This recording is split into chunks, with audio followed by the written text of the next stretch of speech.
శాఖ మంత్రి నాకు జీతం వద్దు, కారు వద్దు, ప్యూన్ వద్దు, ఫ్యాన్ వద్దు. కారు, ఫ్యూను, జీతం, ఫ్యాను ఏమొద్దు. 3 నెలలు ఎట్లా నీళ్లు రావో మేము చేసి చూపిస్తాం, నీళ్లు బారిచ్చి చూపిస్తాం. పదవి నేను కొత్తగా చేస్తలేను, 13 ఏళ్ళు చేసిన మంత్రిగా. నాకు కొత్తగా ఏదో పదవి అవసరము లేదు, పదవి కోసము కాదు. నువ్వు సవాల్ విసిరినవు కనుక మాట్లాడుతున్నా.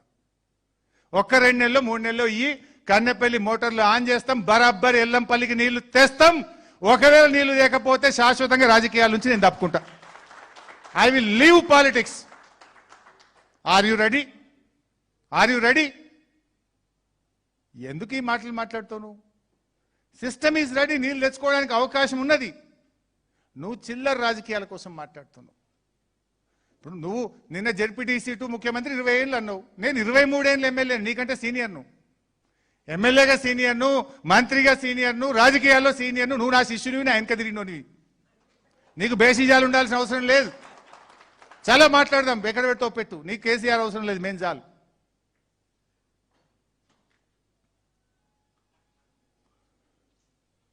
ఇక ఈయన ఏదో పెద్ద పెద్ద మాటలు మాట్లాడతాడు. అసలు నీ అపాయింట్మెంట్లు నీ ఎమ్మెల్యేలకే దొరుకుతలేవు, నీ మంత్రులకే దొరుకుతలేవు. పాపం ది మోస్ట్ హానెస్ట్ ఎమ్మెల్యే గుమ్మడి నరసయ్య నీ ఇంటి ముంగట ఎట్లా వెయిట్ చేస్తుంది చూడు.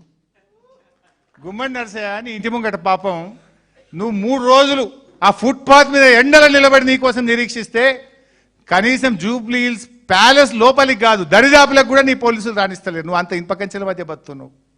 నువ్వేందో పెద్ద అపాయింట్మెంట్లు ఇచ్చినట్టు. నువ్వు ఆ రోజు ఏం మాట్లాడినావు రేవంత్ రెడ్డి? ఇనుప కంచెలు బద్దలు కొడుతున్నా అన్నావు కదా. మొన్న నువ్వు 100 కోట్ల రూపాయలతో జూబ్లీ హిల్స్ ప్యాలెస్ పక్కనే కట్టిన క్యాంప్ ఆఫీస్కు 17 కోట్ల రూపాయలతో ఇనుప కంచెలు ఎందుకు పెట్టినవో సమాధానం చెప్పు. నువ్వు కొత్తగా కట్టుకున్న 100 కోట్ల క్యాంప్ ఆఫీస్కు 17 కోట్లతోని ఇనుప కంచెలు బ్యారికేడ్లు పెట్టించినావు నువ్వు. పోదామా ఇప్పుడు బోధి ప్యాలెస్కు? చూపియాలన్నా జీవో 17 కోట్లతోని కాంపౌండ్ వాళ్ళు, గేట్లు, బ్యారికేడ్లు, ఇనుప కంచెలు పెట్టుకున్న జీవో చూపియాలన్నా రేవంత్ రెడ్డి? నేను చెప్తుండు ప్రగతి భవన్ ఖుల్లా రావచ్చు, ఎవరన్నా తినిపోవచ్చట, అన్నం పెడితే సీతక్క అంటుండు. మరి నువ్వెందుకు 17 కోట్లతో కంచెలు పెట్టుకున్నావు?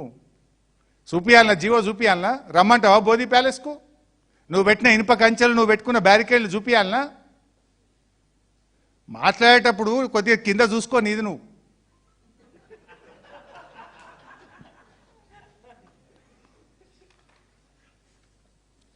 నిన్న మాట్లాడుతూ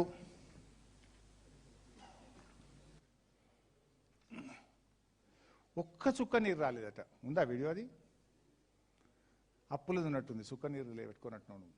ఉన్నదా? ఉంటే పెట్టు. ఒక్క చుక్క నీరు రాలేదట కాళేశ్వరంలో. తాగనీకి కూడా రాలేదు. కమిషన్ వాళ్ళు ఇచ్చినప్పుడు 81,000 కోట్లకి ఇచ్చింది. కానీ ఈ నివేదిక ఇచ్చే టైంకి ఇది అప్పులు అనుకో. మళ్ళీ డిస్ట్రిబ్యూటరీస్ లేవు, ఏం లేవు, పంపులు, లిఫ్టులు, ఆయకట్టు పెరగలే. విచిత్రం ఏంటంటే నీళ్లు పెరగలే. అది పాతదే పెట్టినావు.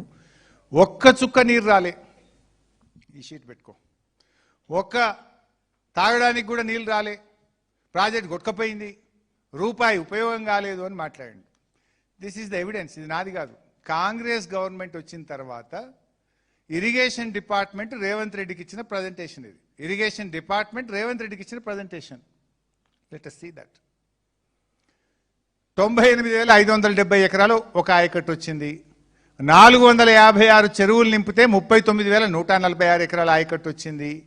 2,143 మైనర్ ఇరిగేషన్ ట్యాంక్స్ నింపడం ద్వారా 1,67,050 ఎకరాలకు నీళ్ళు వచ్చింది.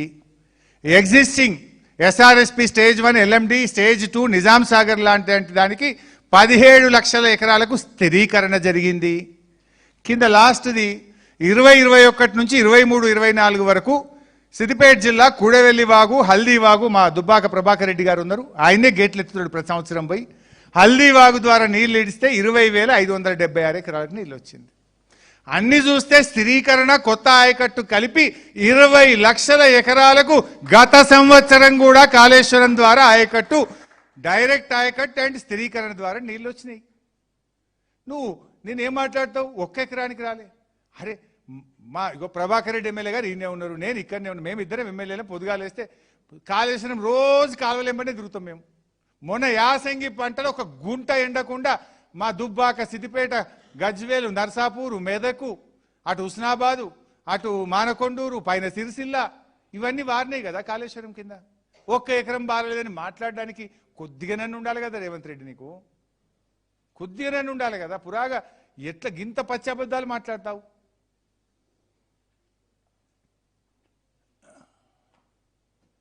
తర్వాత అప్పుల గురించి మాట్లాడి నిన్న. సరే అది కూడా ఒక్కసారి చూపి బాబు, అప్పుల గురించి ఏం మాట్లాడిందో చూపి. అయితే ఈ అప్పుల గురించి మాట్లాడే ముందు ఎంత పచ్చి అబద్ధాలంటే ఈ మధ్యనే మీరే సాక్ష్యం. మన జూపల్లి మాట్లాడుతూ 1,70,000 కోట్లు అప్పు చేసిన అన్నాడు. తెల్లారి బట్టి మాట్లాడుతూ 1,70,000 అప్పు చేసిన అన్నాడు. నిన్న ప్రగతి భవన్లో రేవంత్ రెడ్డి ఒక 10,000 పెంచుకున్నాడు, 1,80,000 అన్నాడు. ఇదే రేవంత్ రెడ్డి 3 నెలల కింద అసెంబ్లీలో మాట్లాడుతూ 3,47,000 చేసిన అన్నాడు. నువ్వు 4 నెలల కింద చెప్పింది కరెక్టా? అయ్యాల చెప్పింది కరెక్టా? నువ్వు అసెంబ్లీలో చెప్పింది కరెక్టా? నిన్న ప్రగతి భవన్లో చెప్పింది కరెక్టా? 4 నెలల కింద అసెంబ్లీలో మాట్లాడి 3,47,000 కోట్లు అప్పు చేసిన అన్నాడు. బట్టేమో 1,70,000 అంటాడు. నిన్న రేవంత్ 4 మర్రేసిండు 1,80,000 అంటాడు. ఒక్కసారి చూద్దాం. ఇవన్నీ కలిపితే 3,47,294 కోట్లు మేము అప్పు చేసినాం అధ్యక్ష. ఎప్పటి నుంచి? 1/12/2023 నుంచి అధ్యక్ష. బాగా సభ్యులందరూ వినాలి. 1,77,000 కోట్లు అప్పు చేస్తే ఈ 30 నెలల్లో మనం చేసిన అప్పు రమారమి 1-2 ఇక్కడ అక్కడ 1,80,000 కోట్ల రూపాయలు రఫ్లీ మనం అప్పు చేస్తే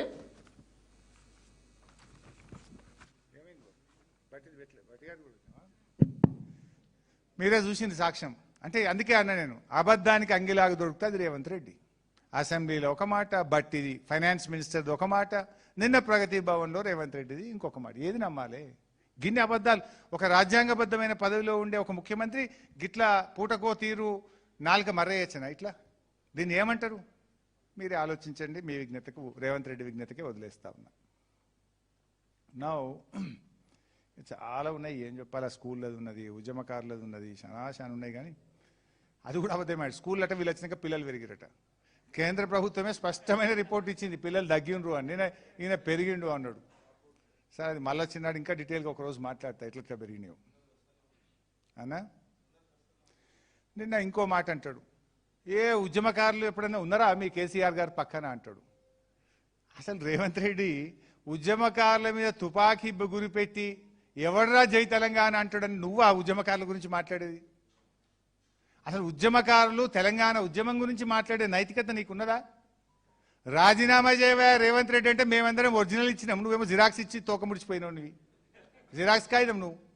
మేము ఒరిజినల్ ఇచ్చి రాజీనామాలు ఆమోదించుకున్న వాళ్ళు, మేము జిరాక్స్ ఇచ్చి తోక ముడిచినోడి నువ్వు. ఇవాళ రేవంత్ రెడ్డి గారు ఉద్యమకారుల గురించి మాట్లాడుడంటే హంతకుడే సంతాప సభ పెట్టినట్టున్నది నా దృష్టిలో. ఒక కోదండరామ్ గారిని అక్కడ పెట్టుకున్నాడు. ఇక ఇప్పుడు ఆ కోదండరామ్ గారు నిరుద్యోగుల గురించి మాట్లాడాడు, విద్యార్థుల గురించి మాట్లాడాడు, ఫీజు రియంబర్స్మెంట్ కనబడది, ఆర్టీసీ కనబడది, ఉద్యోగులు అసలే కనబడరు ఆయనకు, యూనివర్సిటీలు కనబడాయి.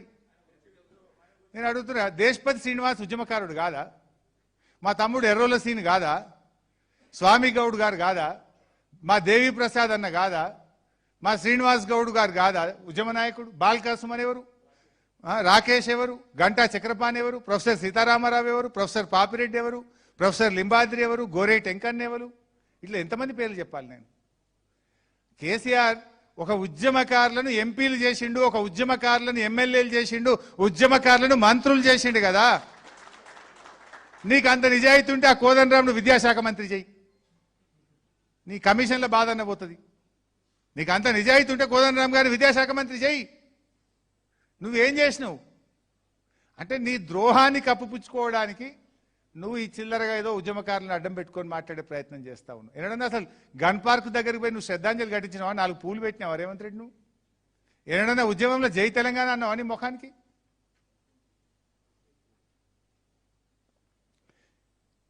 నా ఇంకా చాలా ఉన్నాయి, కానీ I will try to conclude. ఇంకా ఎన్డీఎస్ఏ రిపోర్ట్స్, దేశంలో బ్యారేజీలు, అసలు ఇంత పెద్ద బ్యారేజీలే ఉన్నాయి అన్నాడు. దేశంలో ఎన్ని బ్యారేజీలు ఉన్నాయి, మనకంటే ఎంతెంత కెపాసిటీస్తో ఉన్నాయి కూడా నా దగ్గర వివరాలు ఉన్నాయి. ఎన్డీఎస్ఏ కూడా రిపేర్ చేయమని ఎట్లా చెప్పిందో నా దగ్గర ఉన్నది. అసలు బీఆర్ఎస్ హయాంలో జరిగిన ఖర్చు మొత్తం కేవలం 87,000 కోట్లు. ఇయర్ వైజ్ లెక్క కూడా ఉంది. 1,00,000 కోట్ల అవినీతి అంటారు, ఖర్చే 87,000 కోట్లు అయింది. ఆధారాలు నా దగ్గర ఉన్నాయి. ఇక అట్లా చాలా ఉన్నాయి. ఇగో ఇది అసెంబ్లీలో ఉత్తమ్ కుమార్ రెడ్డి పెట్టినటువంటి ఇరిగేషన్ పద్దు. ఈయన ఏం చెప్పిండు అంటే ఒక సంవత్సరం 2024-25 సంవత్సరంలో 6 లక్షల ఎకరాలకు ఆయకట్టిస్తా, అట్లనే 25-26లో 9 లక్షల ఎకరాలకు నీళ్ళు ఇస్తా, 15 లక్షల ఎకరాలు ఇస్తా అని ఇది నిండు అసెంబ్లీలో మన ఉత్తమ్ కుమార్ రెడ్డి గారు పెట్టిన పేపర్. ఫస్ట్ ఇయర్ ఏమో 6,56,000, 2025-26 ఏమో 9,43,000, అంటే 9.5 15 16 లక్షలు. 16 లక్షల ఎకరాలకు నీళ్ళు ఇస్తామని అసెంబ్లీలో చెప్పిండ్రు. మీ ముఖానికి 16,000 ఎకరాలకు నీళ్ళు ఇచ్చిండ్రా? మీ గవర్నమెంట్ వచ్చి 3 సీజన్లు 3 ఫుల్ ఇయర్స్ వస్తే 16 లక్షల ఎకరాలకు అసెంబ్లీలో సాక్షిగా నీళ్ళు ఇస్తామన్న మీరు 1 లక్ష ఎకరాలకన్నా ఇచ్చిండ్రా? మీరు బీఆర్ఎస్ ఎంత గొప్పగా